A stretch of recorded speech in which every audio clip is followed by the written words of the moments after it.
प्रिय मित्रों नमस्कार। नव वर्ष आपको मंगलमय हो।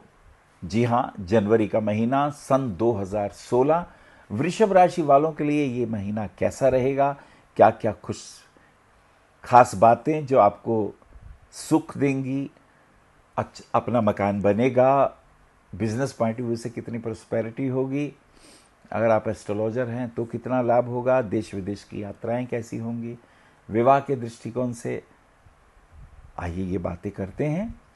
वृषभ राशि जिसका स्वामी शुक्र होता है, शुक्र रूप का, ऐश्वर्य का, धन का, समृद्धि का, संगीत का और फैशनेबल ड्रेसेस को पसंद करने का देवता है। वृषभ राशि वालों के लिए पहली, दूसरी, तीसरी तरह की यात्रा करते हैं। समय बहुत अच्छा। अचानक कुछ धन प्राप्ति का योग बनेगा। हो सकता है आपका कोई पुराना केस पेंडिंग में पड़ा हुआ हो और वो सॉर्ट आउट हो जाए, और ऐसे में आपको भविष्य में फाइनेंशियल गेन की योजना बने। नेम फेम की प्राप्ति का योग, और ये साल आपके लिए सुख समृद्धि देने वाला और ऐश्वर्य को देने वाला होगा, क्योंकि इस महीने Venus is placed into Scorpio sign and aspecting the ascendant along with the Saturn. Saturn is having a lordship of 9th house and the 10th house. 9th house, the grace coming from God, and the 10th house, the Karma Kshetra. So the ascendant lord and the 9th house lord, the luck house lord, both are sitting together in the 7th house, aspecting the ascendant. It is glorious. ये महीना आपके लिए बहुत अच्छा है। Name fame, promotion, धन प्राप्ति, कुल मिला के आपके घर में सुख समृद्धि लाने वाला योग। 4, 5, 6 तारीख की बात करते हैं। 5 तारीख को मरकरी आपका वक्री हो रहा है। मरकरी आपका धन का और पब्लिक रिलेशन का लॉर्ड है। जब ये वक्री होगा तो थोड़ा ध्यान रखना होगा, पैसा इधर उधर गलत जगह ना आप इस्तेमाल करें, किसी को रुपये उधार ना दें, अन्यथा वापस मिलने की चांसेस थोड़े कम हो जाते हैं। और 7, 8 तारीख की अगर बात करें तो जुपिटर भी थोड़ा वक्री हो रहा है। और जुपिटर जब वक्री होता है तो इसमें 2 बातें ध्यान रखते हैं। जिनकी वृषभ राशि है उनका जुपिटर इनकम का स्वामी है और 8वें भाव का। हेल्थ के प्रति कॉन्शियस रहिएगा और पैसा किसी को उधार मत दीजिएगा, नहीं तो वो फिर पैसा वापस नहीं होता जब तक गुरु वक्री है। इस बात का जरूर ध्यान रखिएगा, दिस इज इम्पॉर्टेंट। 9 और 10 तारीख की यात्रा करते हैं। समय भाग्यवान हो जाएगा। जो काम रुके हुए थे वो ठीक होने शुरू हो जाएंगे। पत्नी के साथ मिलके कोई अगर काम करेंगे, बिजनेस करेंगे या मिलके जॉइंट वेंचर में कुछ करेंगे तो आपके लिए फायदेमंद होगा। तो ये एक बहुत अच्छी बात है, because Venus and Saturn both are sitting together in this 7th house, और उनके ऊपर केंद्रीय प्रभाव जुपिटर का भी है जो कि आपका इनकम का लॉर्ड है। तो फाइनेंशियल पॉइंट ऑफ व्यू से ये कुछ अच्छा रहेगा, लेकिन हेल्थ के पॉइंट ऑफ व्यू से थोड़ी वाइफ के भी हेल्थ का ध्यान रखिएगा। ये एक इंपॉर्टेंट इसके अंदर आया है। 10, 11, 12 तारीख की बात करते हैं।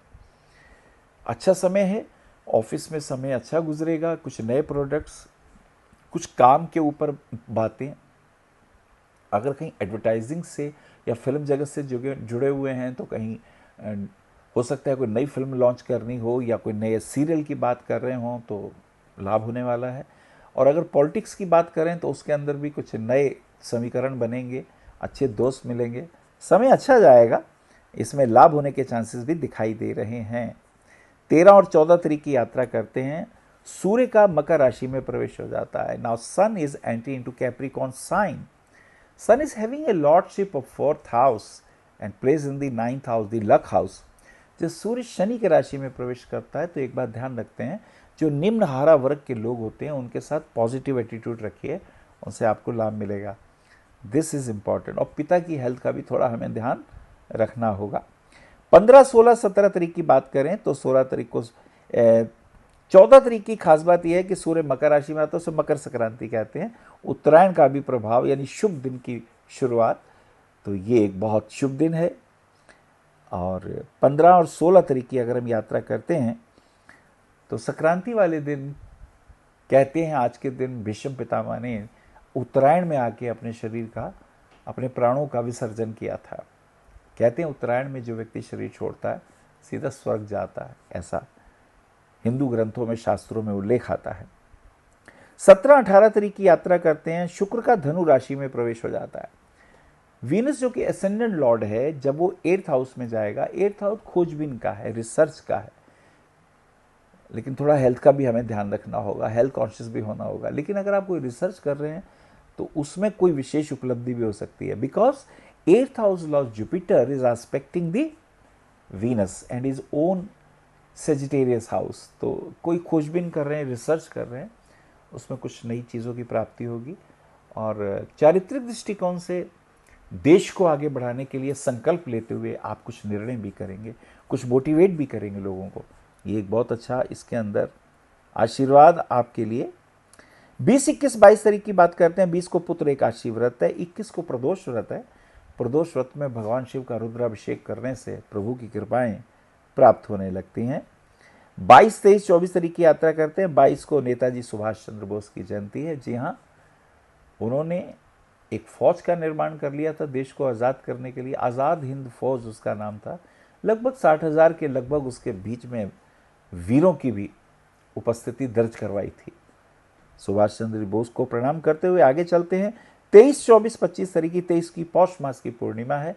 कहते पूर्णिमा के चंद्रमा को अर्घ्य देने से जैसे जल हम सूर्य को देते हैं तो मन की इच्छाएं पूर्ण होती हैं, क्योंकि चंद्रमा मन सो जाता, चंद्रमा मन का कारक होता है।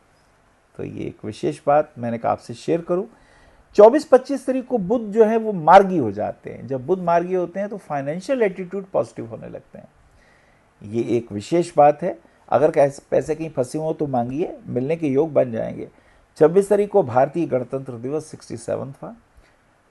भारत में गणतंत्र की विदेशी जो राजतंत्र था वो विदा हुआ और प्रजातंत्र गणतंत्र भारतवर्ष में विकसित हुआ। तो आपको गणतंत्र दिवस की बहुत बहुत शुभकामनाएं, बधाई। और इसी के साथ साथ 27, 28, 29 तारीख की बात करते हैं। 28 को लाला लाजपत राय की जयंती है। जी हाँ, अंग्रेज़ों के खिलाफ लड़ते हुए उन्होंने अपने प्राणों का भी बलिदान कर दिया था। ऐसे महान विभूति को शत नमन करते हुए आगे यात्रा करते हैं। 29 तारीख को राहु का सिंह राशि में प्रवेश होता है।